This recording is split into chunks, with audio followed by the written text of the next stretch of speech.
નમસ્કાર વિદ્યાર્થી મિત્રો, ધોરણ 11 જીવ વિજ્ઞાન વિષયમાં ચેપ્ટર 2 જૈવિક વર્ગીકરણ નો ભાગ 13 ની અંદર આજે આપણે એમસીક્યુ ની ચર્ચા કરવાના છે, જે છેલ્લા વર્ષોની અંદર ખાસ અગત્યના પૂછાયેલા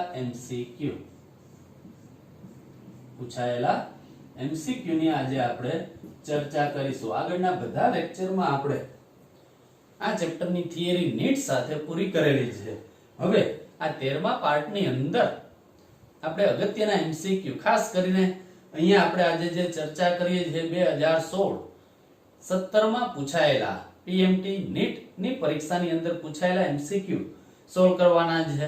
એટલે ખાસ ધ્યાન આપજો વિદ્યાર્થી મિત્રો, આ કરજો એટલે તમને ખબર પડશે કે આ ચેપ્ટર માંથી કયા પ્રકારના એમસીક્યુ પૂછાઈ શકે નીટ ની પરીક્ષાની અંદર. ચાલો તો શરૂઆત કરીએ પહેલા એમસીક્યુ થી. કયું વિધાન ખોટું છે?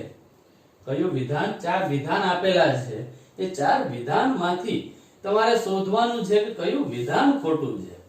ઝડપથી તમારે વાંચતા જવાના. પહેલું તો કે યુ બેક્ટેરિયા પણ કૂટ બેક્ટેરિયા કહેવાય છે. હવે સાચું છે કે ખોટું ત્યાં તમારે નિશાની કરતી જ જવાની, રાઈટ યા રોંગ.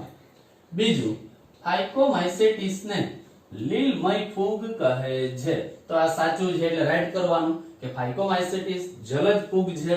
જલજ ફૂગ છે, પાણીમાં પણ જોવા મળે એટલે એને લીલમય ફૂગ પણ કહેવામાં આવે, તો એ સાચું છે. ત્યાર પછી સાયનોબેક્ટેરિયાને નીલહરિત લીલ પણ કહે છે, તો એ પણ સાચું. બ્લુ ગ્રીન આલ્ગી, સાયનોબેક્ટેરિયાને બ્લુ ગ્રીન આલ્ગી એટલે કે BGA અથવા તો ગુજરાતી એનું થશે નીલહરિત લીલ પણ કહે છે, તો એ પણ સાચું. ત્યારબાદ ચોથું વિધાન ડી આપેલું છે ગોલ્ડન લીલ, સોનેરી લીલ. ગોલ્ડન લીલ ને ડેઝમિડ પણ કહે છે, તો એ સાચું જ છે. ડેઝમિડ તો કે ગોલ્ડન લીલ અથવા સોનેરી લીલ તરીકે ઓળખાય છે, એટલે એ પણ સાચું. તો હવે અહીંયા ત્રણ સાચા છે, તો આ ખોટું. યુ બેક્ટેરિયા પણ કૂટ બેક્ટેરિયા, કૂટ ખોટા બેક્ટેરિયા તરીકે ઓળખાતા નથી. યુ બેક્ટેરિયા તો કે સત્ય બેક્ટેરિયા છે. અહીંયા જો સત્ય બેક્ટેરિયા એવો શબ્દ હોય તો એ સાચું. આભાસી બેક્ટેરિયા નથી. આ કૂટ એટલે આભાસી, ખરેખર સાચા ન હોય એવા, પણ આ તો સાચા બેક્ટેરિયા છે. યુ બેક્ટેરિયાને સત્ય બેક્ટેરિયા તરીકે ઓળખાય છે, એટલે આ ચાર માંથી કયું વિધાન ખોટું છે? બીજું કે યુ બેક્ટેરિયા પણ કૂટ બેક્ટેરિયા કહેવાય છે, તો એ ખોટું આવશે. ત્યાં સત્ય બેક્ટેરિયા શબ્દ હોય તો એ સાચું થાય. ક્લિયર વિદ્યાર્થી મિત્રો? એટલે આ ચાર વિધાન જે આપેલા છે એમાંથી પહેલું વિધાન ખોટું છે. યુ બેક્ટેરિયા પણ કૂટ બેક્ટેરિયા તરીકે નહીં પણ સત્ય બેક્ટેરિયા તરીકે ઓળખાય. બીજું ફાઇકોમાઇસેટિસ ને લીલમય ફૂગ કહેવાય, એ સાચું. કેમ? તો કે પાણીમાં થાય છે, જલજ લીલ ફૂગ છે એટલે લીલમય ફૂગ તરીકે પણ ઓળખી શકીએ. સાયનોબેક્ટેરિયાને તો કે નીલહરિત લીલ તરીકે પણ ઓળખી શકાય. ગોલ્ડન લીલ ને તો કે ડેઝમિડ તરીકે ઓળખાય. સોનેરી લીલ જે ડેઝમિડ તરીકે ઓળખાય છે. ક્લિયર વિદ્યાર્થી મિત્રો? આ પહેલો એમસીક્યુ. આ ટાઈપના એમસીક્યુ પૂછાય છે સ્પર્ધાત્મક પરીક્ષાની અંદર, એટલે તૈયારી આ ટાઈપની આપણે કરવાની થાય છે. ચાલો ત્યાર પછી બીજો એમસીક્યુ. ક્રાઇસોફાઇટસ, યુગ્લિનોઇડ્સ, ડાયનોફ્લેજેલેટ્સ અને સ્લાઇમ મોલ્ડ નો સમાવેશ કઈ સૃષ્ટિમાં થાય છે? હવે પહેલા તો આખી સૃષ્ટિ ત્રણ વિસ્તૃતમાં જે ભણેલા છે ક્લિયર કરવાની. મોનેરા, તો મોનેરાને ફરીથી આપણે ત્યાં આર્કીબેક્ટેરિયા અને યુ બેક્ટેરિયામાં વિભાજિત કરેલી. અહીંયા ત્યાર પછી આપણે ભણેલા ક્રાઇસોફાઇટસ, યુગ્લિનોઇડ્સ, ડાયનોફ્લેજેલેટ્સ, સ્લાઇમ મોલ્ડ, તો એને ફરીથી પ્રોટિસ્ટામાં સમાવેશ કરેલી.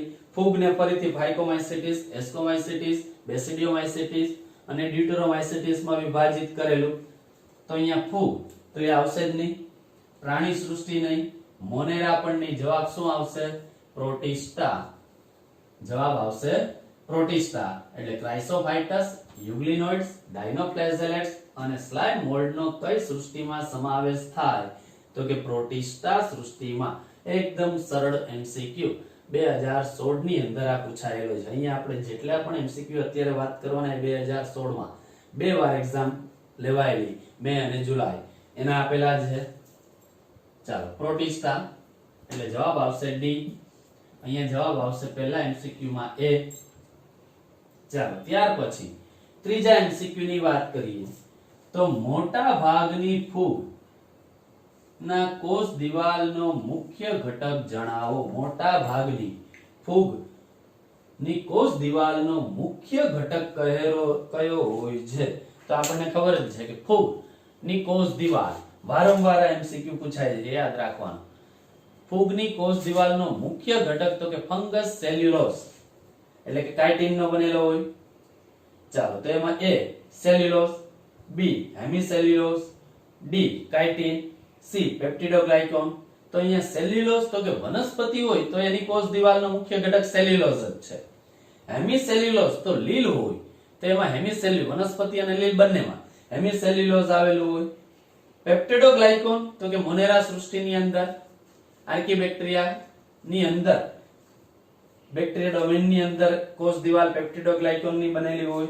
માત્ર ફૂગની અંદર જ ફૂગનો કોષ દિવાલનો મુખ્ય ઘટક કયો રહેલો હોય? કાઇટિન. એટલે જવાબ અહીંયા શું આવશે? C chitin. ક્લિયર વિદ્યાર્થી મિત્રો? એટલે મોટા ભાગની ફૂગનો કોષ દિવાલનો મુખ્ય ઘટક શેનો રહેલો હોય? કાઇટિનનો. ચાલો ત્યાર પછી ચોથો એમસીક્યુ, વિરોઇડ્સ માટે કયું વિધાન ખોટું છે? વિરોઇડ્સ ની રચના આપણે ભણી ગયેલા છે. તો એ વિરોઇડ્સ ની રચનાની અંદર અહીંયા 4 વિધાનો આપેલા છે. એમાંથી કયું વિધાન ખોટું છે તમારે પસંદ કરવાનું. પહેલું, તેઓને લીધે ચેપકારક અસર થાય છે. રોગો લાગુ પાડે, પહેલા તો એ વિચારવાનું કે રોગો લાગુ પાડે છે તો કે હા, વનસ્પતિની અંદર બટાકાની અંદર તંતુમય ગ્રંથિલ રોગ ઉત્પન્ન કરે, માનવની અંદર વિરોઇડ્સ અલ્ઝાઇમર રોગ ઉત્પન્ન કરે. એટલે આ સાચું વિધાન થશે. તેઓને લીધે ચેપકારક અસર થાય છે એટલે સાચું. ત્યાર પછી તેઓ આરએનએ વધુ આણ્વીય દળ ધરાવે છે. ત્યાર પછી ત્રીજું C, તેઓ પ્રોટીનમય આવરણ ધરાવતા નથી. તો એ સાચું છે, જેમાં પ્રોટીનમય આવરણ હોતું નથી કેપ્સિડનું. અને D, તેઓ વાયરસ કરતા પણ કદમાં નાના. એ પણ સાચું. વાયરસ કરતા કદમાં નાના હોય તેને જ વિરોઇડ્સ તરીકે ઓળખી શકીએ. એટલે અહીંયા જવાબ આવશે B.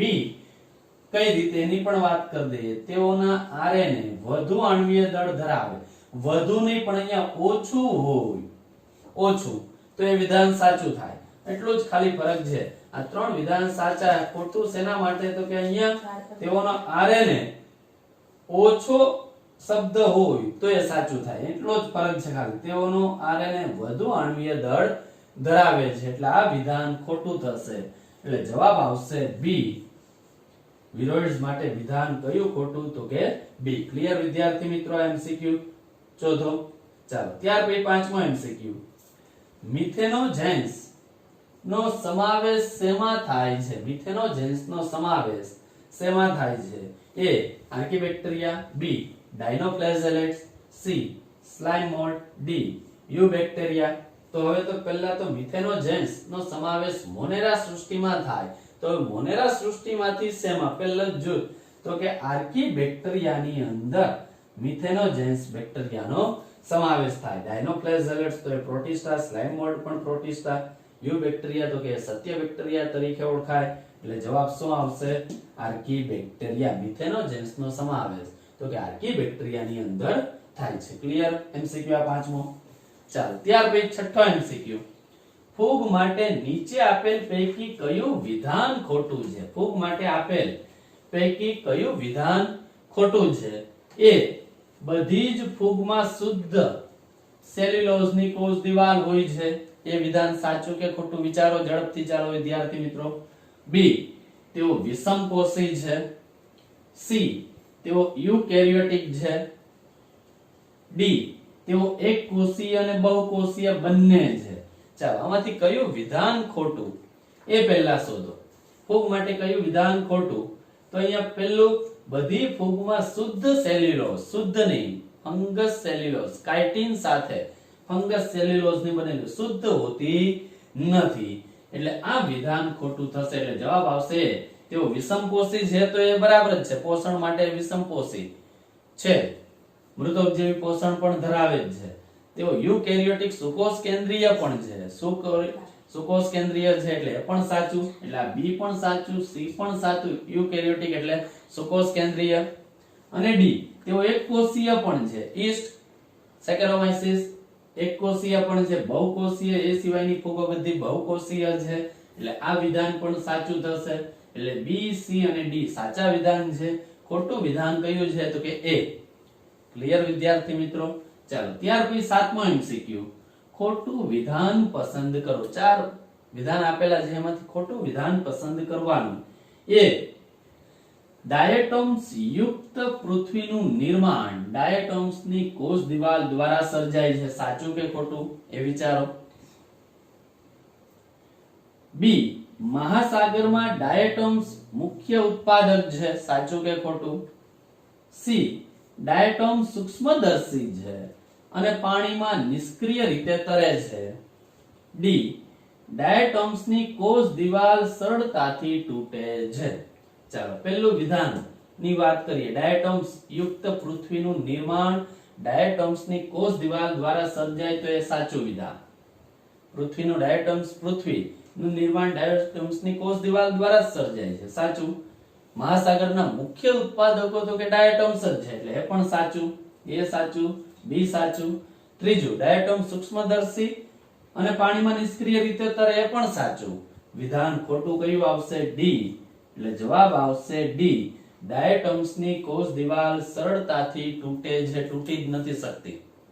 કોષ દિવાલ સિલિકાની બનેલી હોય, આથી એ સરળતાથી તૂટતી નથી.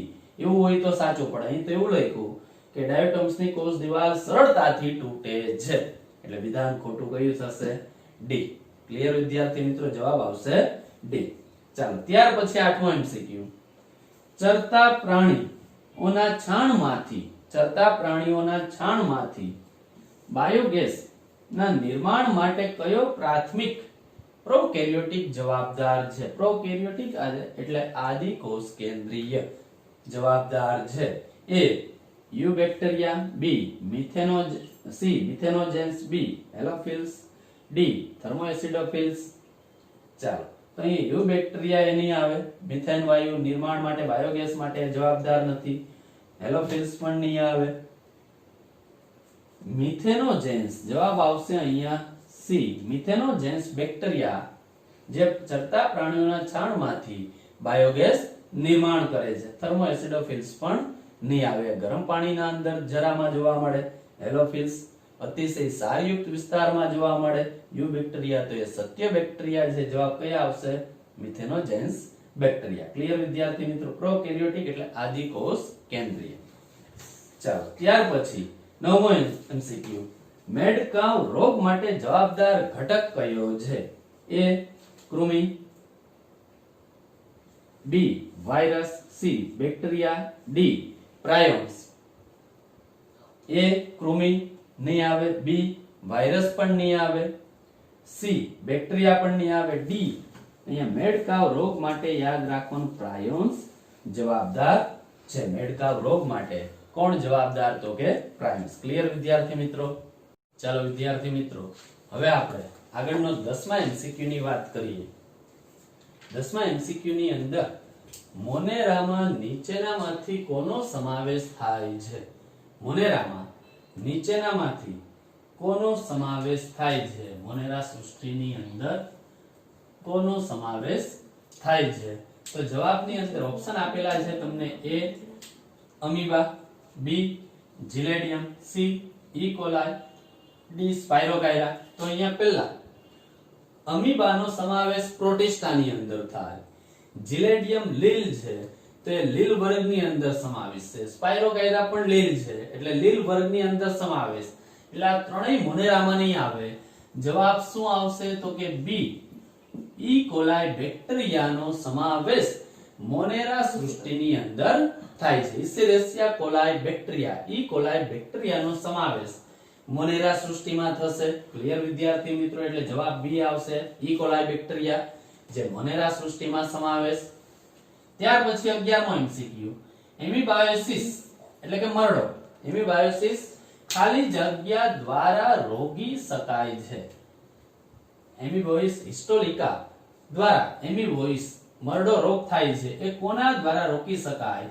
તો કે એ સંતુલિત આહાર ખાવાથી રોકી શકાય. બી પુષ્કળ ફળો ખાવાથી રોકી શકાય. સી ઉકાળેલું પાણી પીવાથી રોકી શકાય, ડી મચ્છરદાનીના ઉપયોગથી રોકી શકાય.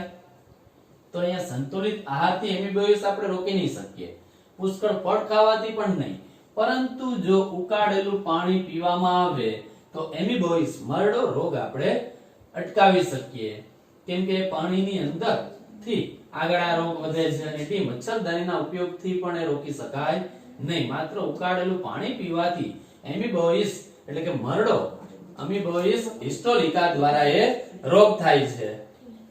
ક્લિયર વિદ્યાર્થી મિત્રો? એટલે જવાબ આવશે સી. ચાલો ત્યાર પછી 12મો એમસીક્યુ. ટીએમવી, ટી એટલે ટોબેકો, એમ એટલે મોઝેક, વી એટલે વાયરસ. ટોબેકો મોઝેક વાયરસ જનીન ખાલી જગ્યા છે. ચાલો તો એમાં બેવડી શૃંખલાયુક્ત આરએનએ આવેલો હોય, બી એકકીય શૃંખલાયુક્ત આરએનએ હોય, સી પોલીરિબોન્યુક્લિયોટાઇડ હોય, ડી પ્રોટીન યુક્ત હોય. તો અહીંયા જવાબ આવશે બી. ટોબેકો મોઝેક વાયરસ એકકીય શૃંખલાયુક્ત આરએનએ ધરાવે છે. એમાં બેવડી શૃંખલાયુક્ત આરએનએ પણ હોતો નથી, પોલીરિબોન્યુક્લિયોટાઇડ પણ નહીં, પ્રોટીન યુક્ત પણ નહીં, માત્ર જવાબ શું આવશે? એકકીય શૃંખલાયુક્ત આરએનએ ટોબેકો મોઝેક વાયરસ જનીન ધરાવે છે. ટીએમવી નું પૂરું નામ પૂછાય તો પણ એમસીક્યુ આવડવું જોઈએ. ટીએમવી નું પૂરું નામ જણાવો તો કે ટી એટલે ટોબેકો, એમ એટલે મોઝેક, વી એટલે વાયરસ. ક્લિયર વિદ્યાર્થી મિત્રો? ચાલો ત્યાર પછીનો એમસીક્યુ. ઇન્ફ્લુએન્ઝા. ઇન્ફ્લુએન્ઝા વાયરસ શું છે? શું ધરાવે છે? ઇન્ફ્લુએન્ઝા વાયરસ ખાલી જગ્યા એ ડીએનએ ધરાવે, બી આરએનએ ધરાવે, સી એ અને બી એટલે કે ડીએનએ અને આરએનએ બંને ધરાવે, ડી ફક્ત પ્રોટીન ન્યુક્લિયોટાઇડ ફક્ત પ્રોટીન ધરાવે, ન્યુક્લિક એસિડ ધરાવતું નથી એવું. તો અહીંયા ઇન્ફ્લુએન્ઝા વાયરસની અંદર ડીએનએ હોતો નથી, એ અને બી એટલે એ અને બી પણ નહીં આવે, ફક્ત પ્રોટીન અને ન્યુક્લિક એસિડ નહીં એ પણ નહીં આવે. જવાબ શું આવશે અહીંયા? તો કે આરએનએ ધરાવે છે. ઇન્ફ્લુએન્ઝા વાયરસ શું ધરાવે? તો કે આરએનએ. શું ધરાવશે? આરએનએ. ક્લિયર વિદ્યાર્થી મિત્રો? ત્યાર પછીનો એમસીક્યુ ખાસ અગત્યનો. રાઈમાં થતો અર્ગટ રોગ શેને કારણે થાય છે? રાઈમાં થતો અર્ગટ રોગ શેને કારણે થાય છે? એ ક્લેવિસેપ ફૂગ, બી પેનિસિલિયમ, સી એસ્પરજીલસ ફૂગ, ડી રાઇઝોબિયમ. ચાલો તો અહીંયા જવાબ આવશે. પહેલા જવાબની વાત કરી દઈએ. રાઈમાં થતો અર્ગટ રોગ ક્લેવિસેપ્સ ફૂગને કારણે થાય છે, પેનિસિલિયમ નહીં આવે, એસ્પરજીલસ પણ નહીં આવે અને રાઇઝોબિયમ પણ નહીં આવે. જવાબ શું આવશે? ક્લેવિસેપ ફૂગને કારણે રાઈમાં અર્ગટ રોગ થાય છે. ક્લિયર વિદ્યાર્થી મિત્રો? આ 14મો એમસીક્યુ. ચાલો ત્યારબાદ 15મો એમસીક્યુ. નીચેનામાંથી કયો સજીવ વનસ્પતિ અને પ્રાણીને બંનેના લક્ષણો ધરાવે છે? વનસ્પતિ અને પ્રાણી બંનેના લક્ષણો ધરાવતો સજીવ કયો છે? એ તો કે બેક્ટેરિયા, બી તો કે પેરામીશિયમ, સી તો કે માઇકોપ્લાઝમા, ડી તો કે યુગ્લિના. તો અહીંયા બેક્ટેરિયા નહીં આવે, પેરામીશિયમ પણ નહીં આવે, બંનેના લક્ષણો એ ધરાવતા નથી, માઇકોપ્લાઝમા પણ નહીં આવે. જવાબ આવશે યુગ્લિના. યુગ્લિના જે વનસ્પતિ અને પ્રાણી બંનેના લક્ષણો ધરાવે છે. કઈ રીતે? વનસ્પતિ જેવું લક્ષણ તો કે સૂર્યપ્રકાશ જ્યારે હાજર હોય ત્યારે પ્રકાશ સંશ્લેષણની ક્રિયા કરી પોતાનો ખોરાક જાતે તૈયાર કરે. એટલે વનસ્પતિથી જ્યારે એને સૂર્યપ્રકાશ પ્રાપ્ત ન થાય, ઓછો સૂર્યપ્રકાશ પ્રાપ્ત થતો હોય ત્યારે એ નાના સજીવોનું ભક્ષણ કરીને ખોરાક મેળવે છે. આથી એને વનસ્પતિ અને પ્રાણી બંનેના લક્ષણો એમાં જોવા મળે. આથી એને વનસ્પતિ અને પ્રાણીની જોડતી કડી તરીકે પણ ઓળખવામાં આવે યુગ્લિનાને. ક્લિયર વિદ્યાર્થી મિત્રો?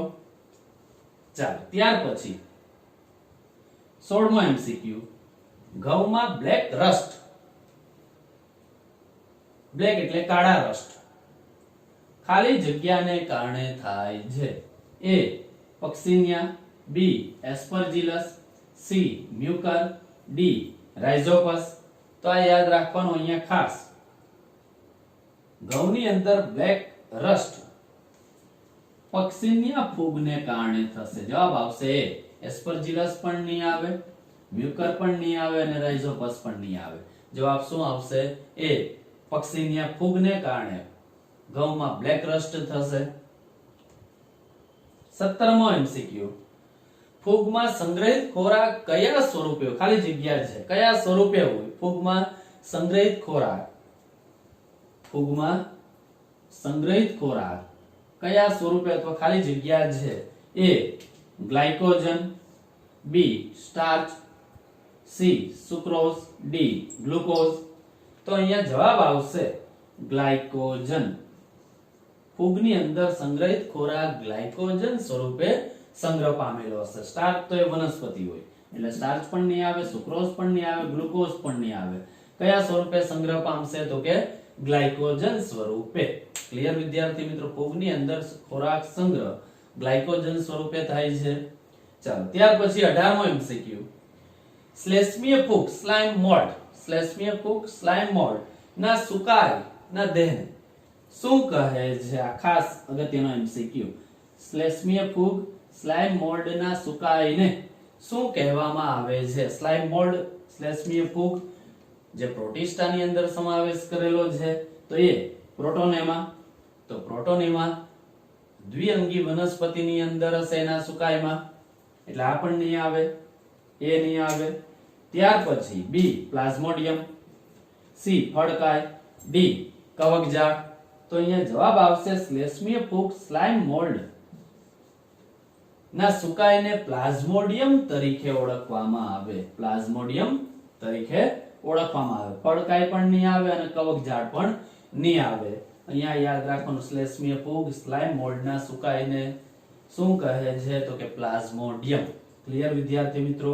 ચાલો ત્યારબાદ 19મો MCQ, રેડ ટાઇડ, લાલ ભરતી.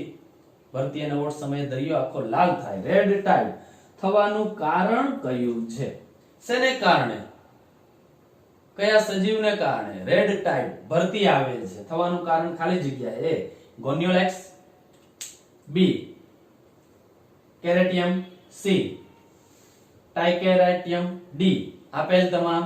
તો અહીંયા જવાબ આવશે, આપણે આગળ પણ થિયરીમાં ભણી જ ગયેલા છે કે રેડ ટાઇડ થવા માટે જવાબદાર સજીવ હોય તો એ ગોનિયોલેક્સ છે. ગોનિયોલેક્સ એ વિષ દ્રવ્ય, લાલ રંગના રંજક દ્રવ્યોનો સ્ત્રાવ કરે એટલે આખો દરિયો ભરતી કે ઓટ સમયે લાલ રંગનો એ વિસ્તાર દેખાય છે.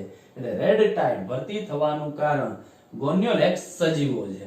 એને કારણે બીજી માછલીઓ પણ મૃત્યુ પામે છે. એટલે જવાબ શું આવશે? ગોનિયોલેક્સ. એમાં ટાઇકેરેટિયમ પણ નહીં આવે, કેરેટિયમ પણ નહીં આવે, આપેલ તમામ પણ નહીં આવે. જવાબ શું આવે? તો કે ગોનિયોલેક્સ ને કારણે રેડ ટાઇડ ભરતી થાય છે. ક્લિયર વિદ્યાર્થી મિત્રો? આજે આપણે આ લેક્ચર ની અંદર 1 થી 19 MCQ, અગત્યના 19 MCQ નીટમાં પૂછાયેલા MCQ ની આપણે ચર્ચા કરેલી છે. એટલે ખાસ ફરીથી એ રિવિઝન કરવા, એટલે સરળતાથી બીજા પણ તમને આવડશે આ ચેપ્ટરના MCQ.